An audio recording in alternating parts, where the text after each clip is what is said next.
How do the experts feel about the rebuild situation in Washington, D.C.? We're going to respond to that, to a report talking about that. And we're going to look at a dynasty, which their origin started the right way, or the same way, that is, as the Washington Wizards. Come on, let's talk about it next on Locked On Wizards.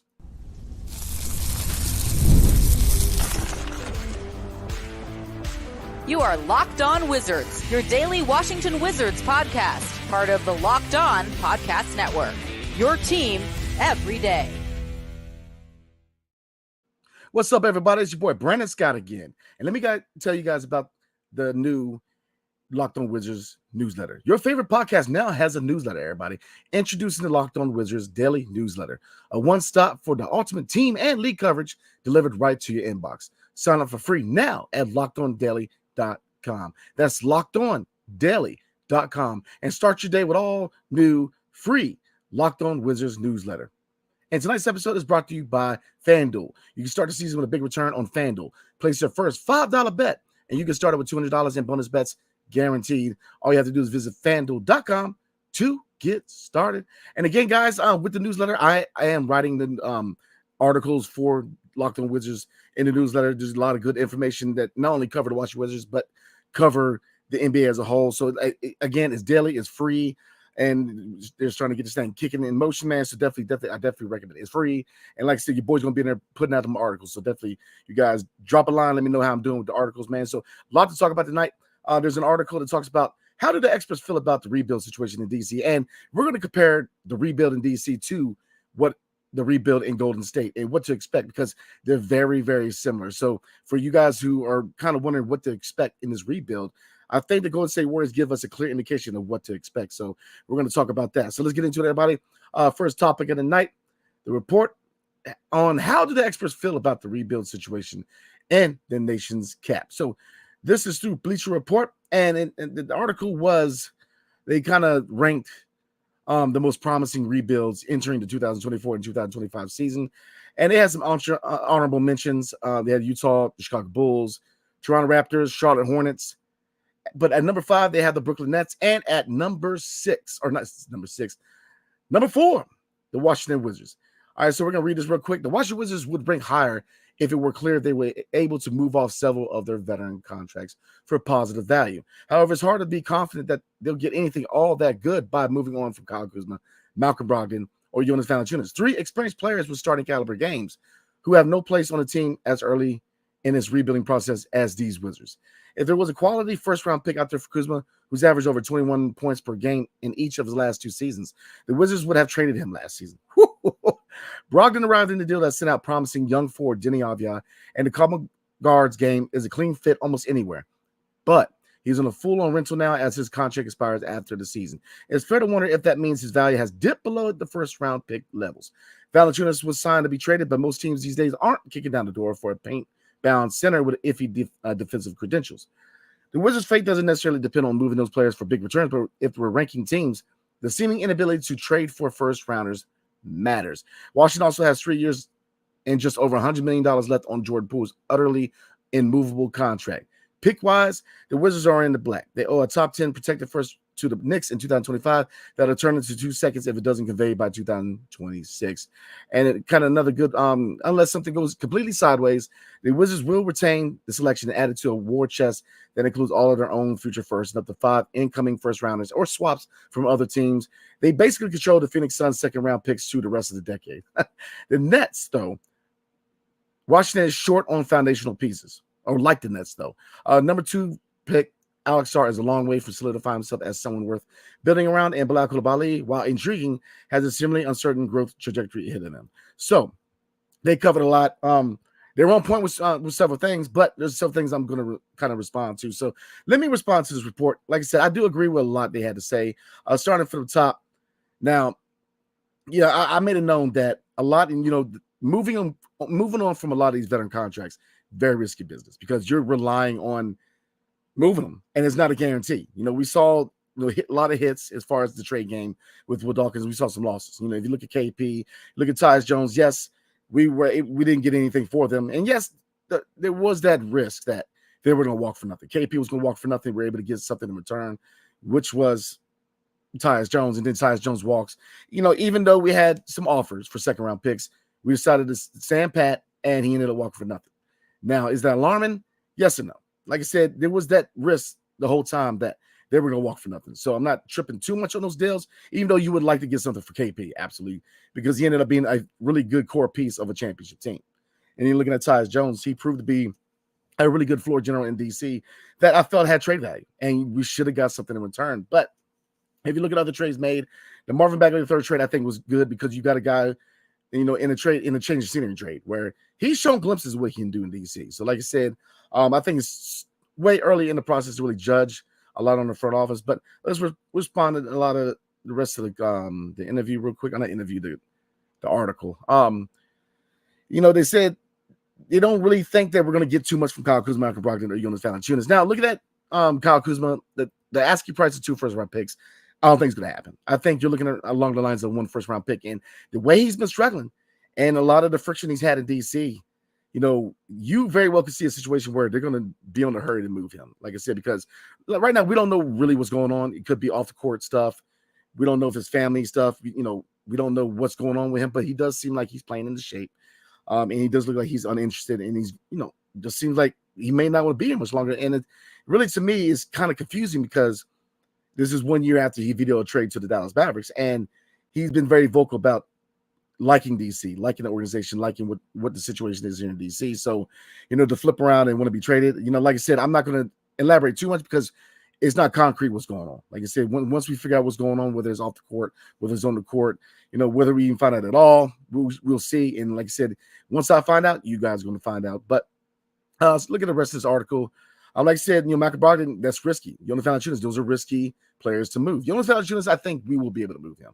There's teams like the Lakers who have interest. They're going to need a guy to hold down either the starting position at the 5 or complement Anthony Davis. So, I think that he will have value. But the asking price, we have to be realistic. It's probably not going to be a first-round pick.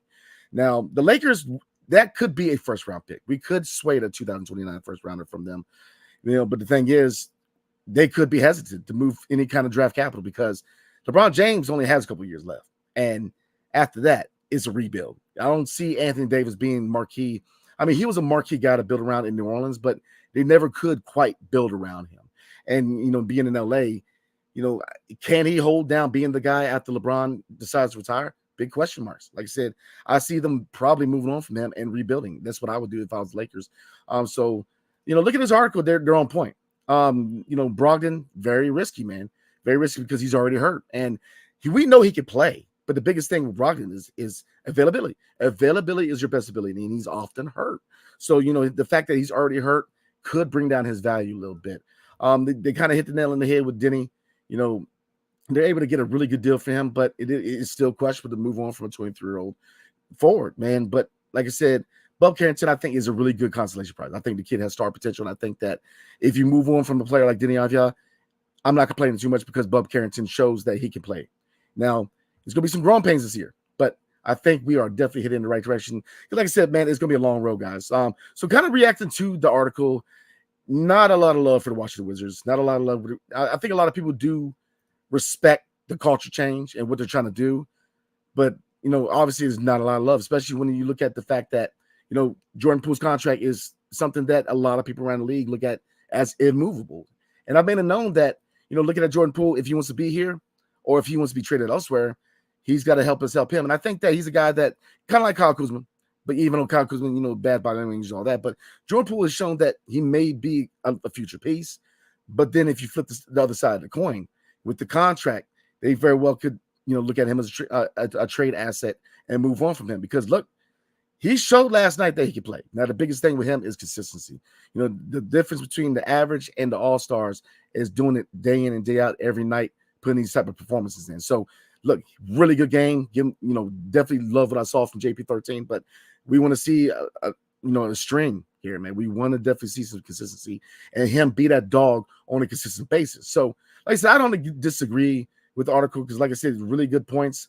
I mean, the draft capital situation is better than it used to be. Will Dawkins is definitely filling up the cat of draft picks, man. But, like I said, there's a lot of risk, guys. A lot of risk because you are depending on moving a lot of these vets. And these guys are in the gray area. Jordan Poole is a gray area player. could be a future piece, could be a trade asset. Siddiq Bey could be a future piece, could be a trade asset. Jonathan Valanciunas is probably gone. Malcolm Brogdon is definitely going to be gone, but his value has taken a hit with an injury. So, like I said, there is some risk involved. It really is. You have to move these vets, and Kyle Kuzma and Malcolm Brogdon and Jonathan Valanciunas, I think all three are gone by the deadline. And if I put my money on it, all three will be gone by the deadline. And like I said, with the contract owed to Jordan Poole over the next 3 years, it behooves them, to put him in the best position to succeed. And if he proves to be that future piece, boom, you got that. And if he kind of proves to build his trade value, then you have the opportunity to move a guy who, shown he can play and score at a high level and hasn't even hit his prime yet. So we're definitely playing checkers, chess, not checkers. Chess, not checkers. But like I said, a lot of risk, but I think we're definitely heading in the right direction. So, like I said, I agree with most of the article. A lot of risk involved, but and a lot depends on moving on from a lot of these vets, because once we move these vets after the deadline this season, guys, it's going to be a young team. It's going to be a youth movement, and you're going to see Bub, Bilal, Alex starting line up with each other. And I think that's the best case scenario for this team, because look, get them that starting chemistry right now. Get them used to playing with each other right now, because once we add Cooper Flagg or Ace Bailey or Dylan Harper to this core, and and hopefully Cameron Boozer in 2026, then we're definitely cooking, and it's going to be a dangerous young team. And so, like I said, 3 years seems like it's the timeline for this rebuild. But don't take my word on it, man. We're going to talk about a team next that had a very similar timeline and had a very similar situation in the Golden State Warriors. So we're going to talk about the Golden State Warriors. But before we do, tonight's episode is brought to you by PrizePicks. So look, PrizePicks is the best place to get real money sports action. With over 10 million members and billions of dollars in awarded winnings, PrizePicks has made daily fantasy sports accessible to all. You just pick more or less on at least 2 players for a shot to win up to 100 times your cash. Run your game all season long on PrizePicks. Now look, you can win up to 100 times your money with PrizePicks with as little as 4 correct picks. I'm trying to tell you guys, it's that easy. Sign up today and get $50 instantly when you play $5. That's it, $5. You don't even need to win to receive a $50 bonus. It's guaranteed. Think Justin Jefferson will get more than or less than 83.5 yards next week. That's intriguing. Christian McCaffrey, when he comes back from injury, will he run for more or less than 75 yards in his return? Cook up hot takes with your friends and win real money this football season when you and your crew run your game on PrizePicks.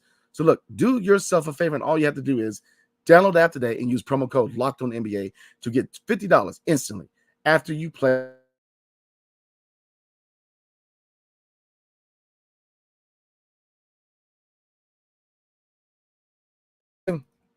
Oh, Cameron went out a little bit. Oh, all right, so everybody, let's get back into this thing. Now, what team do I really compare what the Wizards are going through? And I'm going to say the Golden State Warriors. And I'm going to tell you why. I have a lot of stats that I'm going to break down for you guys. But the Golden State Warriors were very similar when they drafted Stephen Curry in the 2009 draft. And I'm going to tell you why. Because, number one, if you look at San Francisco and Oakland, they treat the Warriors, and they have for some time, for a long time, as a small market team. But they're not. If you look at Oakland and San Francisco, and the fact that it's a logistics hub, it's one of the biggest ports on the West Coast, and it's a big economy. So the whole thing about it being a small market, I'd never bought that. Even though if you look at the performances of the franchise before the dynasty, it was a small market team. Now looking at DC, people kind of look at DC the same way as a small market team. But if you look at the DC area, I mean, if you look at counties like Fairfax County, Montgomery County in Maryland, Loudoun County in Virginia, Loudoun County was the fastest growing county in the country for the last 20 years. So the DMV, the DC, Maryland, and Virginia area is a major market. So let's move on. So look, Stephen Curry came into the league 2009. His rookie season was a 2009-2010 season. Now that year, their record was 26-51. Then the year after that, in the 2010-2011, they were 36-46. So slight improvement. But then 2011 to 2012, they were 23-43. So they actually regressed. But they started to hit pay dirt in 2012 and 2013 when they were 6th in the Western Conference and second in their respective division, I believe. Yes. So, and that was the year where they won in the first round versus the Mavericks and Monty Ellis. And now, notice I said Monty Ellis. Now, notice if you look at what the situation was before Stephen Curry came along, Monty Ellis was a 2005 second round pick for the Golden State Warriors, but he was a guy that proved to be an all-star level talent. But when you look at the fit with him and Stephen Curry, they had to make a decision. He was a veteran that they needed to move because he needed to free up playing time for a lot of these rookies. So it kind of mirrors what the Golden State Warriors did, because if you look at the draft pick situation with the Golden State Warriors, with Stephen Curry and on, obviously, with him being the seventh pick, which we were in a position to draft him, whole nother conversation. But they were able to get a generational Hall of Fame talent. But they had their fair share of misses, and they had their fair share of times where, yes, they made the obvious choice. They were able to hit in the lottery, but a lot of good moves in the later stages of the first round and the second round. So let's take a look. 2010, Ekpe Udoh. He was obviously not a really good player. He didn't live up to being the 6th overall pick. But then you get to 2011, Klay Thompson with 11th overall. All right, look at 2012, Harrison Barnes, 7th overall. And then, the 30th in the second round with the 35th pick overall, Draymond Green. So they were able to get a foundational piece in the second round. If you mirror what Will Dawkins was able to do with Tristan Vucevic, the first time we had a second round pick that actually showed up and it was productive. All right, let's just go ahead and move on from there. Now, 2015, Kevon Looney, still with the team. He's a really productive center. You say undersized, but very productive. 2016, Damian Jones. He was not bad while his time with the team. Kind of a role player. They got him 30th overall. 2018, they kind of, or 2017, they didn't have a first rounder. 18, they got Jacob Evans, no longer with the team. 2019, Jordan Poole, 28th overall in the first round. So it kind of mirrors who? Keyshawn George. You're able to grab a really productive player in the later stages of the first round. 2020, that was the James Wiseman draft, not their finest moment.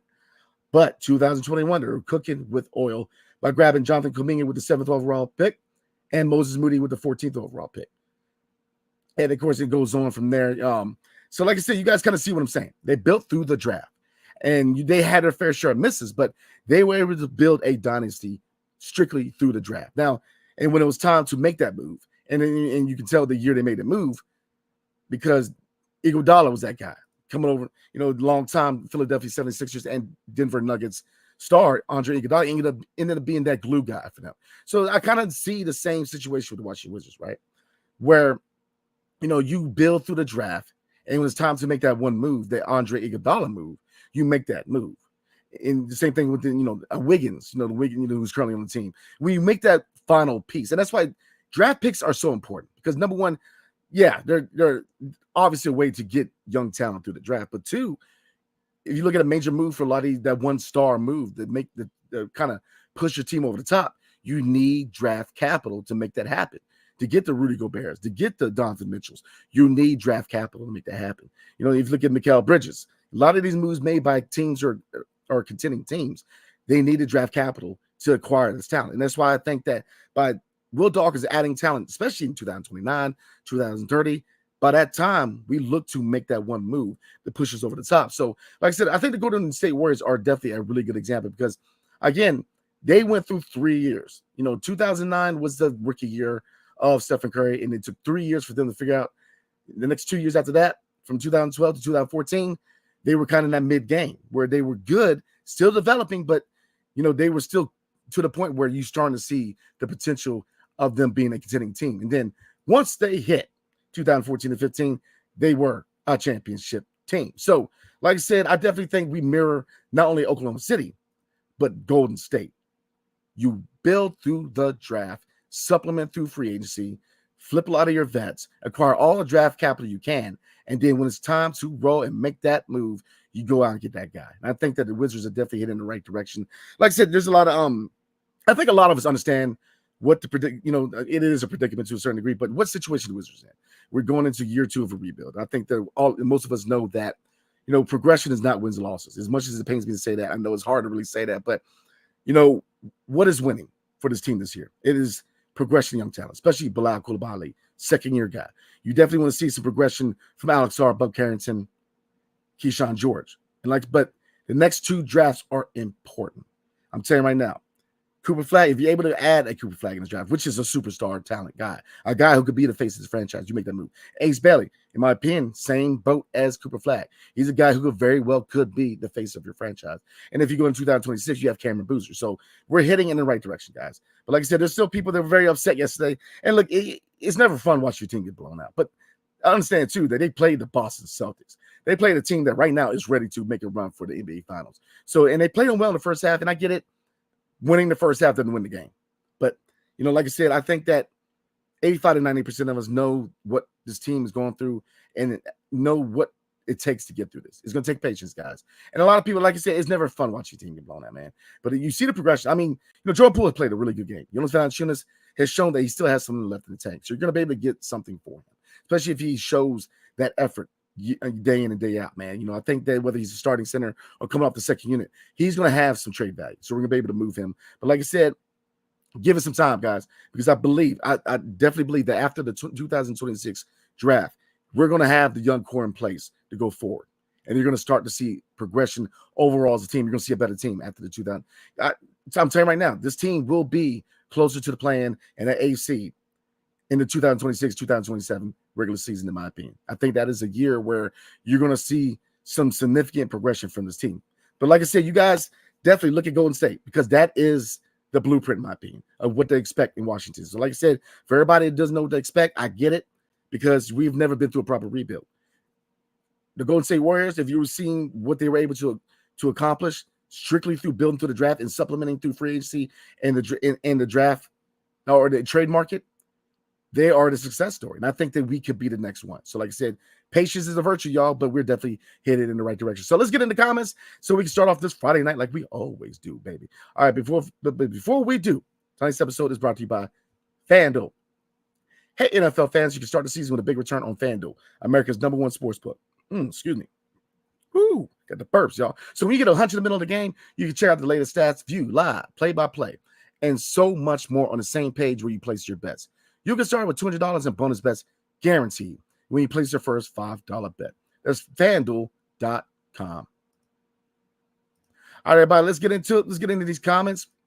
Guys, let me know what you guys think about tonight's content. All right, Locked On Law says we're going to start off with him. How you doing tonight? There are experts on this, and I went ahead and responded. Laugh out loud. Yeah, go figure. So, yeah, there are experts. Link says, I watched Ace Bailey and Cooper Flagg highlights before yesterday's game. I'm with you. Cooper Flagg is a superstar, has superstar potential. And same thing with Ace Bailey. We're going to find our face in the next draft. We're going to find a face of the franchise. And you look at the fact that, Bilal Coulibaly, Alex Sarr, Bob Carrington, Keyshawn George, hopefully Tristan Vucevic, they form a nice young core to surround around the next guy who's going to be the face. And like I said, who's to say that Bilal can't be that nice compliment to the next to the face, being that Robin. Like Bradley Beal was John Wall for the longest. You can argue Caron Butler or Antoine Jameson was to Agent Zero for so long. I think that Bilal, you're going to see some significant progression this year. So, like I said, I'm with you, man. Ace Bailey and Cooper Flagg, they have faced the franchise superstar potential, in my opinion. No breaks new, my guy. How you doing, brother? He says, what's up, B? How did you like that starting lineup? That makes me think if Brogdon was healthy, he starts at a 2 instead of Buck. Yeah, that brings up a great point. And, we kind of covered that before the season. I think a lot of us kind of agree that, look at Jordan Poole and Malcolm Brogdon. Jordan Poole, with his ability to dictate the pace, we saw it last night. He was wrong. He was driving the paint. He has the speed to him. I'll say this, guys. The opening night loss versus the Celtics showed you who didn't work out this all season. And I'm just going to say that. I ain't going to throw no shade, but I'll be honest with you. You saw who really worked on their game this offseason. And, Jordan Poole, we knew that he was going to come into the season with a chip on the shoulder, but last night, his three-point shot was rocking, baby. And with his ability to drive to the paint and really, he opens up his passing game. And that's what I'm saying, that I think he's going to have a really good season. Now, what does the future hold? We don't know right now. He could be a future piece. And we know that, players or execs are going to say certain things to keep confidence up. Obviously they want to say that they're going to invest heavily in Jordan Poole and Bob Carrington. And I want to believe that they want to see at least see if that combination can work. But, like right now, we don't know who exactly is concrete part of the future outside of the 5 draft picks under Will Dawkins. Outside of that, it's still up in the air. But the lineup, I like the lineup. because you had a healthy mix of veterans and rookies, and you would definitely want to see Bo Carrington, Alex Sarr, and Bilal Coulibaly build that chemistry early, because in the second half of the season going forward, they're going to be playing a lot. They're going to be those starters together. So I like the fact that they played them together.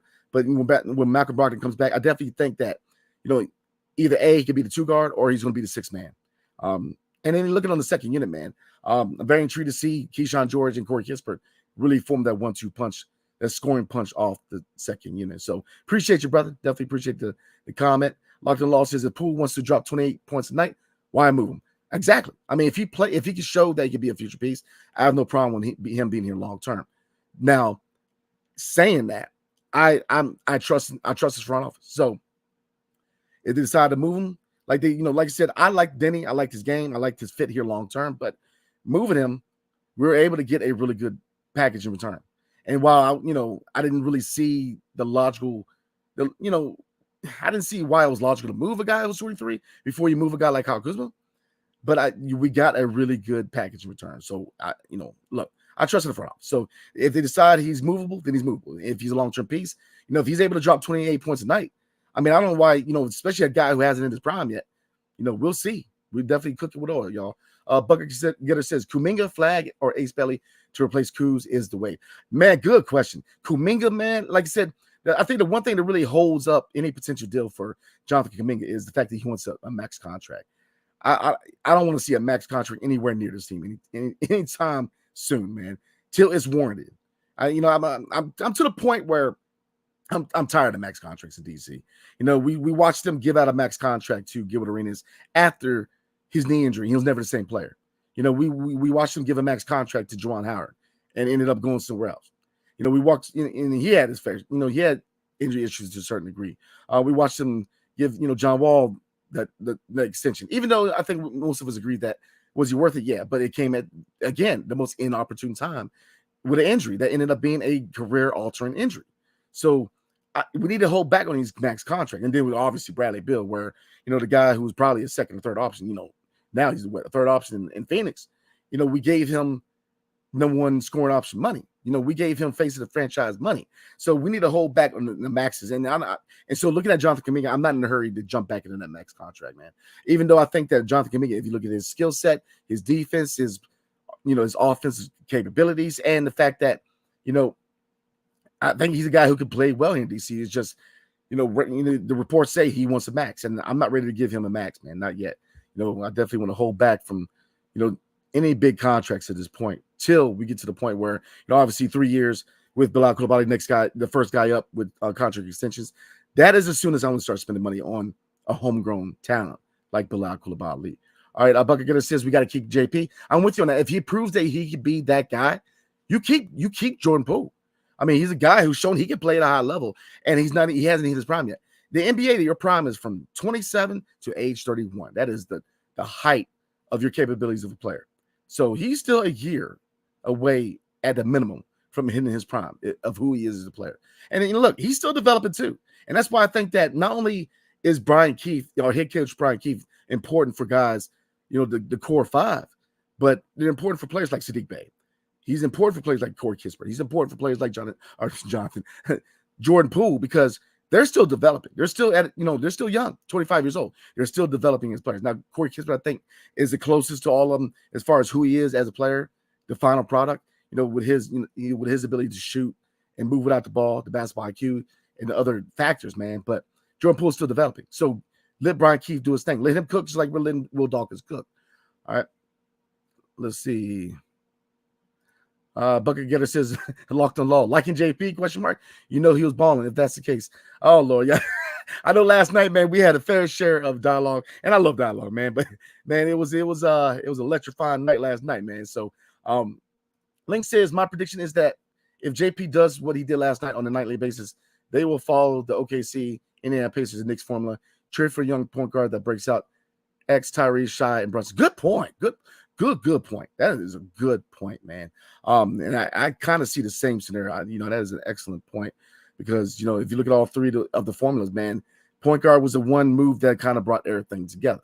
Now, the Knicks are intriguing, man. I'll say this. I don't think they're ready yet, even though if you look at the talent, good Lord, they have talent. But are they up there yet with Boston? Like Boston's not even at 100%, and they're dropping dimes on the Knicks and on us, man. Kristaps Porzingis is not even at. I mean, so you see a team that when operating at full cylinders, man, it's gonna be scary in the East. Even though the Western Conference to me, is a better conference, but all roads go through Boston for the championship. Let's see. Link also says, which means they will keep him. Okay, got you. And that's a good point. That is a valid point about Jordan Poole and the formula with those three teams. Great point, man. Nomadic Brian, how you doing tonight? The Wizard organization record over the years may play a part. Hopefully the experts out there are being objective. Yeah, you know how it is, man. The NBA, and you can argue to a certain degree like this in most sports. I mean, every sport has their franchises that are just that franchise. The Lakers, the NBA, the Knicks, Golden State, even though I think that Golden State, a lot of people bandwagon going as far as Golden State fandom. People weren't out there when Monte Ellis was out there, man. Now all of a sudden they had the dynasty. People are wearing the jerseys, but that's a whole nother subject for another day. But it's easy to kick the Wizards while they're down. You know what I mean? So, but here's the thing: I'm a big historian guy. I'm a guy who is in the process of getting my history degree. I'll get my bachelor's in history, man. And so I've always been a big history man. And what does history teach you? History teaches you what to expect in the future. And that's the biggest thing about history. It teaches you what and what not to do in the future. And I think that if you look at Golden State, if you look at OKC, to a certain degree, the Cleveland Cavaliers, they are the blueprint of what to do with a team that is deemed a small market team, even though we're not a small market. Golden State was in a similar situation. They built through the draft. This is where scouting and development is key. Scouting, finding that talent, not only hitting on draft picks in the lottery, but the later stages of the first round. Those 24th picks, right? The second round. Draymond Green, hate him or love him, he's a guy that is a glue guy for the Golden State Warriors. And they found him in the second round. So you have to find these diamonds in the rough. That is what, that's why you separate the bad teams from the teams that win championships, because you win through the draft. Every franchise has had a moment in the sun. Obviously we haven't won the title since 78, but, we've had these eras, Gilbert Arenas, John Wall. I'm not even going to talk about the Bradley Beal era because that was abysmal. But, we've had our moments in the sun. But we all won a championship. So, this is the first time they formally hit that reset button and actually rebuilt the team. We have not been through a rebuild. If you guys remember, Gilbert Arenas was acquired by what? A coin toss. We got him through free agency. And I believe that Caron Butler and Antonio Jameson were all trade acquisitions. So, we didn't build the draft. At that point, which was the year before, which was the last year when MJ was in Washington, the only draft pick we had homegrown was Brendan Hayward and Kwame Brown. After that, we traded for Jerry Stackers and ended up moving him again. Larry Hughes was acquired through trade and ended up signing with the Cleveland Cavaliers. So, and then if you look at John Wall, yes, it was built through the draft, but then we didn't make that one move to push us over the top. So that, those are the 2 points I made, which is 1, you build through the draft. 2, use draft capital to acquire that Paul George type of move, which you add Paul George to John Wall and company, man. To me, that's a championship team. So I agree with you that. Bucket says JP is our superstar. We would need another high-scoring wing for his off nights, but he's our guy. I'll say this. I'm not ready to name him a superstar, even though I think he has all-star potential. And the reason I say it is not that I don't believe that he can live up to that, is that I'm a firm believer that you don't put too much on a young player. We saw a lot of struggles with him last year. I think a lot of that had to do with us, kind of put him in the limelight as the guy. And he felt he had to produce to a certain level, and he wasn't ready, man. I mean, you took a kid that came over from Golden State where he was kind of protected by the core veterans over there. And now you put him into a young team like Washington, where you say, all right, you're the guy now. You're the franchise guy. He's a young guy. He had to acclimate to being here. So like I said, I don't want a lot of pressure on him. Just let him play basketball. And that's the biggest thing, is that there's not a lot of expectations for this team as far as player-wise. Most of the pressure is on the scouting department, head coach Brian Keefe and company, the developmental coaches, and the front office, finding these diamonds rough, building through the draft. A lot of pressures on the execs and the coaches. The players just go out there and play. I don't want to pressure. There's no expectations. Just go out there and play, move these vets at the deadline, make it a youth movement, and let them build that chemistry and going forward. And then next year in the draft, look, we get that high impact face of the franchise guy. You know what I'm saying? But I think I agree with you. Jordan Poole, I think that, if the ball's in his court, and that's what I'm saying. You guys know I like Jordan Poole. Now, you also know I'm very unbiased. I'm not a guy where, I roll with a player. There's players where I like their games. Jordan Poole's one of those guys where I respect his game. I respect, where his head's at. I like people to know how. I say this in the most political way. I like people who act like they have a pair. Like he's proven that he can take the criticism, and that and to me that means a lot because to be the guy, look, it's like being the president. It's like being the CEO of a company. It's like being the platoon sergeant for your military folk. When things are good, very often not, your subordinates are going to get the praise. But when things go bad, it's on you. You're the guy. You're at blame. So like I said, he proved last year that, yes, he had a really up and down season, but he was able to kind of take a lot of criticism and keep working. And to me, that was a good sign to go, man. So like I said, that factor is why I see he could be. Now, obviously he can play, but it's the mental side because Ben Simmons proves that not everybody can handle the smoke, guys. Let's see. Lock the Law says tonight's episode is brought to us by who said we've been taking for top draft picks for 3 decades. Oh man. All right, so let's see. And Gabriel says Poole wanting to put up 20 a night and put him like 12 with some of the worst shooting in the league is a problem. I agree that we're going to need a playmaker too for him to be successful. Him being the guy and putting the pressure on him to perform and carry the team, it's too much. We need more playmakers. So we need to learn to, find ways to bring the pressure off of him for him to be successful because it's nothing against JP, but, it's a very special breed of player to carry a team. And it's a weight that you could argue 95 to 98% of the league doesn't have, is that it takes a special player to carry a team. You got to have the right combination of role players and starters, veterans and young guys. So I think that, there's ways that we can definitely make things easier on him, but we definitely need 1 to 2 more playmakers on this team to take the pressure off of him. Regal Tone T, what's going on, brother? How you doing tonight? He says, Brandon, bro, Bilal might not be it. He played 30 minutes and shot the ball twice. So disappointed. Yeah, I agree with you, man. And I can understand why you would be disappointed. But, Bilal, with young players, man, confidence is big. It was really a big part of their game. Looking at Johnny Davis, man, confidence is key. So I definitely think, give him some touches, get him in the position to be successful. I think you're going to see more progression in the second half when you see the youth movement. And that's why I totally agree with you guys. It's hard in the first half, especially last year and this year, because, these veterans, they're showcasing themselves, either be traded or be part of the future. And sometimes these young guys can be kind of left, being those dogs are left, not eating at the bowl, man. There's so many touches that you can distribute. There's so many times the ball can only be held by one player. And so I agree with you, man. I think that you're going to see a lot more from Bilal in the second half. Now, you definitely, with him going into the second year, you want to see some progression. And last night, as an overall performance, he played well. His shooting wasn't what we wanted him to be, and I get that. And I agree with you. But 6 rebounds, 6 assists, 8 points. So, overall it was a good performance. But you definitely want to see more of a dog mentality, especially with the shot. So I agree with you 100%. All right, says Lock and Law also said Bilal is doing everything but scoring. He's a dog. Yeah, I agree. He's a dog, man. He's doing everything but scoring. Once he figures it out offensively, he's going to be a really good player. And in my opinion, he has star potential. But, like I said, potential is a heck of a thing, guys. There's thousands of people that have potential, but you have to perform. And like I said, if you look at development, I think we have all the right pieces in place for these guys to develop. So we shall see. Rigo Tonti also says, bro, Sar is Sar's going to get there, man. But now I'll say this. Sar is a 7'1" guy who plays or wants to play like a guard. They've got to kind of fine-tune his skills a little bit. Yeah, you like the ability for him to stretch the floor and be able to be very swift on his feet. I like those parts of his game, but he's a little too reliant on being that floor spacer. 7'1", you want to see him, that rim protector guy. You want to see that guy very active in the paint, rebounding, really making his presence felt in the paint. And I think that he's a little too reliant on being on the perimeter. And 7'1", man, look, yes, I like the fact that he can spread the floor, but he's got to be at that center also. He's got to be very active in the paint. So I agree with you, bro. Says Lock and Law also says Sarr will be fine. He's there for his defense, not his offense. Amen. I agree with that.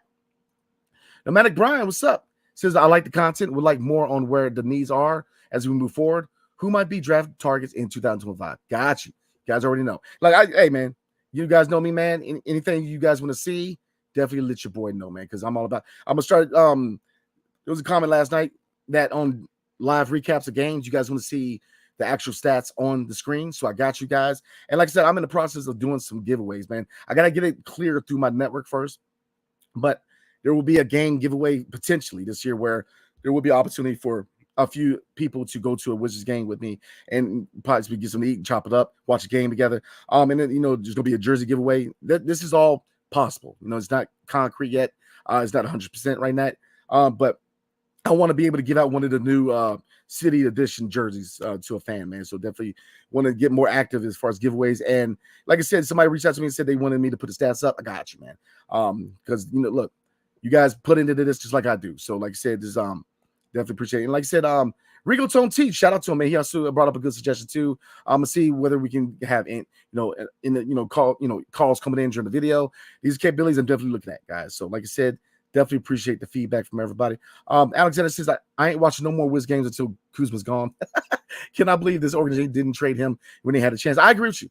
I believe that the best chance to trade him, if indeed you wanted a true first round pick package, was last year. You're not going to get two first round picks this year or going forward. You're not going to get that. You're not going to get the asking price. And with him showcasing bad body language, looks like he might be out of shape.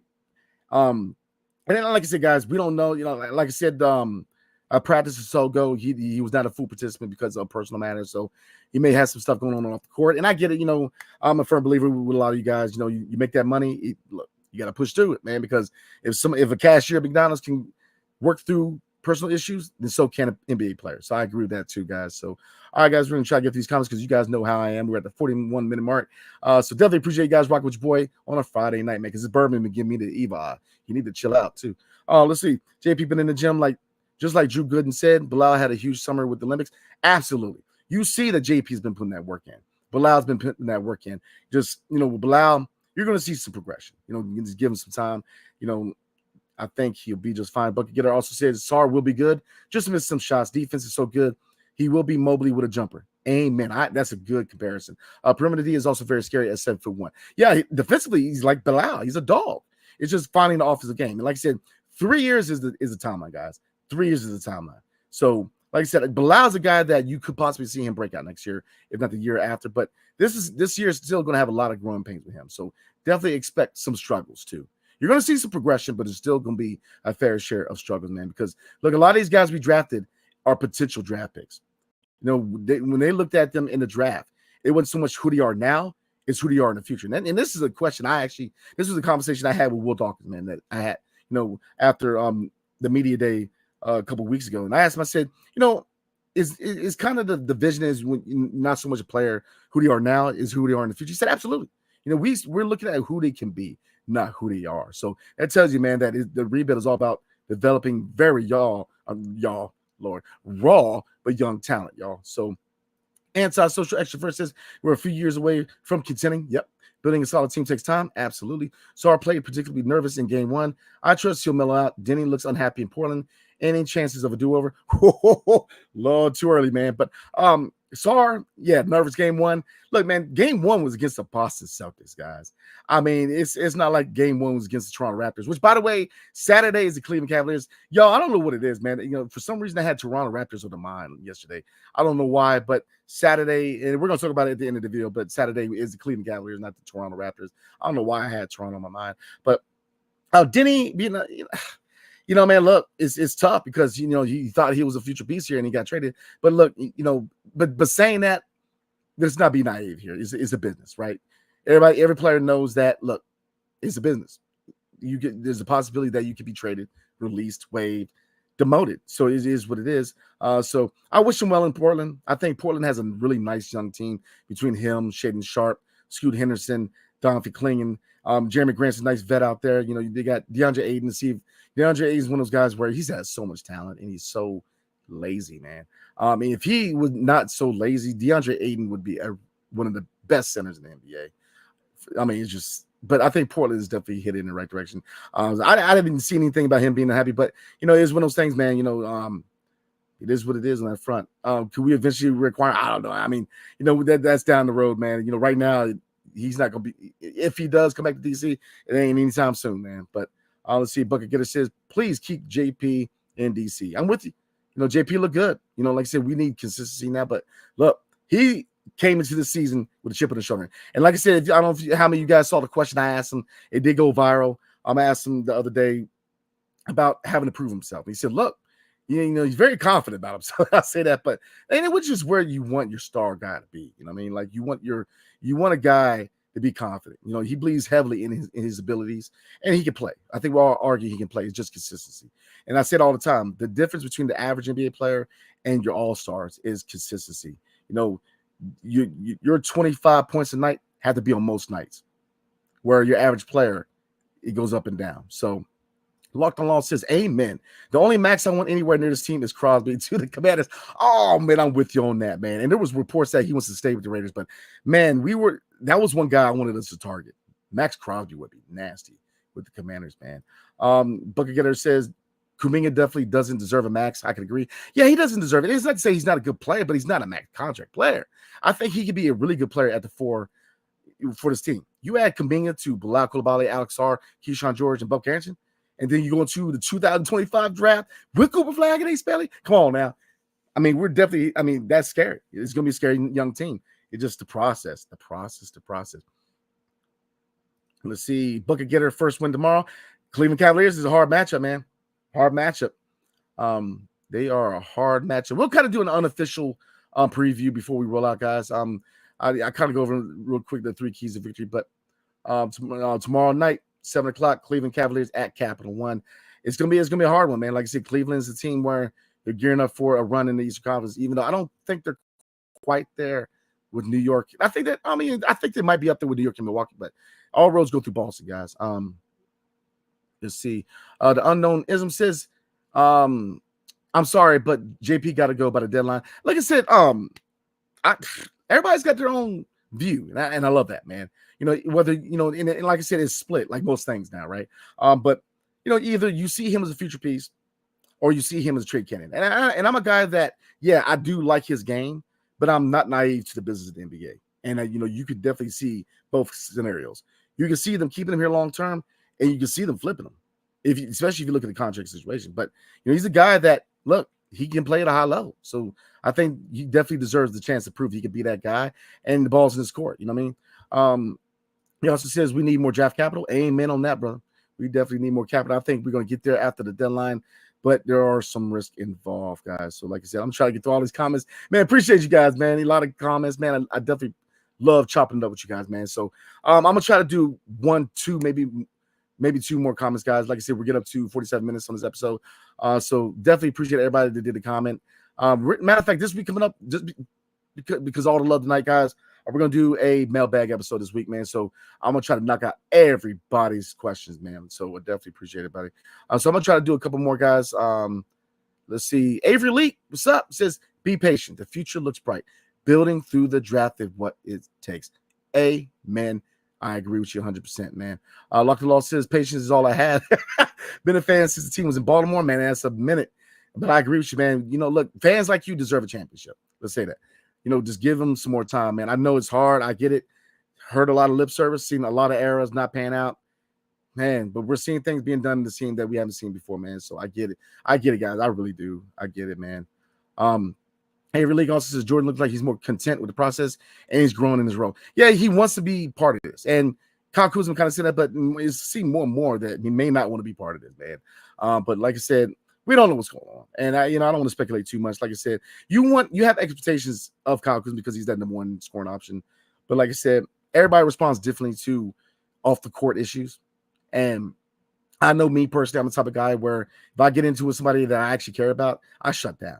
And I don't do anything. So everybody responds differently, man. Like I said, we don't know what he's going through. But again, you can also use the argument that if a McDonald's cashier can still do his job with issues, so can a basketball player. So like I said, I definitely hope that, there's no event of death or anything in his family. Definitely hope everything's all right, man. But look, we do need more, man, because look, we need him to be that number 1 scoring option.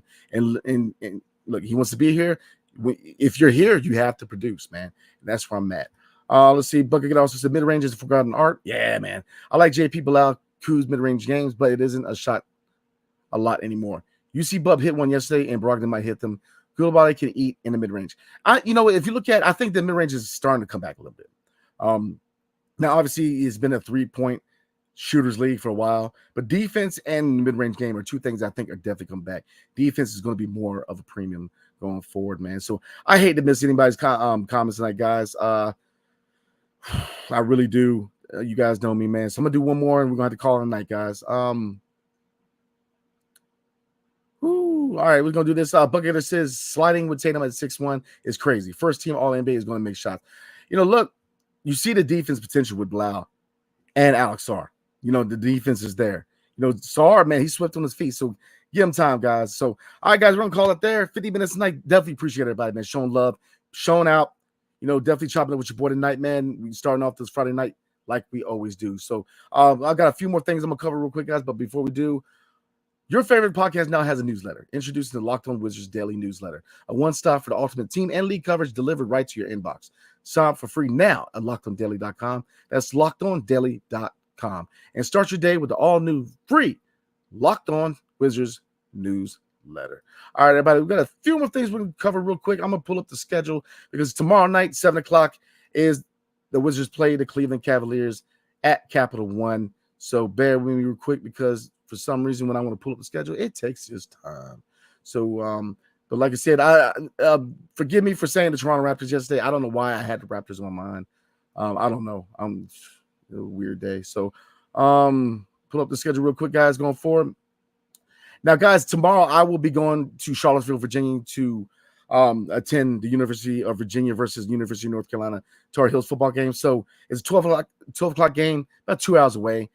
So I'll say this, guys. I don't want to make any guarantees. That's not how I roll. But if I get back in time, I will go live. And if I don't, I'm going to get on here and I'm going to get on X. And I'm going to let you guys know. So the latest, I will be doing the live recap on Sunday. But if I get back in time, because football games are usually around 2.5 hours. So you're looking at around 3 o'clock, 5 o'clock. The game's at 7. So it's doable. But like I said, I don't want to make it a guarantee because it's not how I'm in. Because, I don't want to say I will do it and guys are waiting on me to do that. Like I said, I definitely want to see you guys enjoy your Saturday. So we'll do this. I'm going to put a poll out. And we're I kind of said this yesterday, but once I wrap this up, I'm going to put a poll out. I'm going to ask you guys. So like I said, appreciate you guys, man. Bucket Getter, appreciate you. Shout out to B-Sky for coverage and reading the comments. You are the GOAT. Man, I'm just here to do the best job I can, man. So definitely appreciate you, man. So, all right, everybody. If you drank this weekend, definitely drink responsibly. Do not drink and drive. Please, if you're drinking socially, call it Uber. Do not make that mistake, man, because not only can it impact your life, it can impact other people's loved ones' lives, man. So definitely drink responsibly, guys. The weather's supposed to be nice this weekend. So definitely, man, get out and get active and definitely spend some time with the family or friends. So definitely, everybody have a blessed weekend. Appreciate you guys. And like I said, I'm gonna pull a poll out, and if depending on time dependent, if I get back in time, I will go live following tomorrow night's game versus the Cleveland Cavaliers. So what is my prediction real quick? I'm not gonna go through the keys of victory or keys of development. But what was my prediction? Unfortunately, guys, I see it's going on too. I think Cleveland right now, I think it's gonna be a closer game, but I see us losing this game 108-99, Cleveland Cavaliers. So we will start out 0-2, but looking forward, we got a couple couple games versus the Hawks coming up this week, Miami, and then Golden State. So look, we do have an opportunity against Atlanta to see what we can do versus the in-division foe. So, all right, guys, appreciate you guys.